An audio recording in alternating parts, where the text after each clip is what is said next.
জীবনে কখনো হতাশ হবেন না। জীবনে যাই হয়ে যাক না কেন কখনো হতাশ হবেন না। মনে রাখবেন আল্লাহ আপনার রব, আল্লাহ আপনার সাথে আছেন ইনশাআল্লাহ। এই সমাজ আপনাকে যেভাবে শেখায়, কিভাবে শেখায়, এই যে স্কুল, কলেজ, ইউনিভার্সিটি, চাকরি, বিয়ে, সন্তান প্রতিপালন, আর তারপর ইন্না লিল্লাহি ওয়া ইন্না ইলাইহি রাজিউন, এই তো শেখায় নাকি?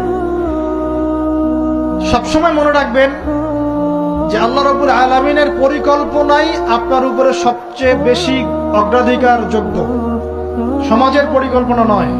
পরিবার আপনাকে চাপ দিচ্ছে, চাকরি পাস না, পড়াশোনা করিস না, হ্যাঁ পড়াশোনায় কেন তুই 80 নম্বর পাইলি না, কেন চান্স পেলি না, কবে চাকরি পাবি, কবে আমাদেরকে দেখবি, খাওয়াবি, পড়াবি, এই যে চাপগুলো চারপাশ থেকে আসে কিনা, এতে করে অনেক যুবক দেখা যায় মাদকাসক্ত হয়, অনেকে দেখা যায় আত্মহত্যা করছে, ইদানিং করছে কিনা ভাই? এই শব্দটা থেকে আমি এই পয়েন্টটা আজকে লিখেছিলাম যে ভুলেও আল্লাহর প্রতি বিশ্বাস এবং তাওয়াক্কুল হারাবেন না।